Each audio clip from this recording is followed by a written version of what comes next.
ভাই টাক্কু কেন হইছেন ভাইরাল করবে কি আগে সাংবাদিক টাক্কু কেন হইছেন এই জীবনে ভাই ইসলামের খেদমতে ভাই আগে আমি নিজেও ভাই শিপনের বিরুদ্ধে ভাই পয়েন্ট করছিলাম যখন সে টিকটকে আপনার কাজ পরে করে শিপন লোভ দেখাইছে পরে আপনি আবার শিপনের গ্রুপে আইছেন ভাই সে আপনাদের যে ভয়েস গুলো ছিল হ্যাঁ যে ভয়েস ভাইরাল হয়েছে আপনাদের আদান প্রদান মেয়ে নিয়ে কথাবার্তা এগুলা কেন বলছিলেন আসলে এটা এক প্রকারের দুষ্টুমি ছিল তার সাথে, কিন্তু সে আমাকে এই অশ্লীল অঙ্গনে সে যে একটা পর্যায়ে বিচরণ করছিল সেই বিষয়ে মানে সে মেয়ে আমাকে, নিয়ে কথাবার্তা এটাও দুষ্টুমি থাকে আমি আপনাকে বলি ভাই, অশ্লীল অঙ্গনে যখন সে ছিল তখন মনে করেন তার সাথে অনেক মেয়েদের রিলেটিভ বা কানেকটিভ ছিল, তো থাকার পরবর্তীতে আপনার মনে করেন ওই রিলেটিভ এবং কানেকটিভ থাকার কারণে ওই মেয়েদের সাথে তার এখনো কথা হয়, যদিও সে পরিবর্তন হয়ে গেছে। তো সেই ক্ষেত্রে আমি দু একদিন দুষ্টামি করে বলছিলাম, তো ওইটা মনে করেন এখন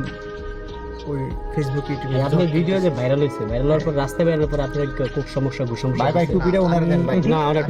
উনি টুপির যোগ্যই না ওনাকে কেন টুপি দিবেন আমি উনি এখনো কথা বলছে তাও সব কথা সঠিক না ওনা না ভাই এগুলো ওনার ইমানই নাই ভাই প্লিজ আপনি আপনার ইমানই নাই please, আপনি বুঝার কারণ আপনি যে মোবাইল যায় না কোথায় যায় অভিনয় করে কান্না করছেন কেন কান্না করছেন ভাই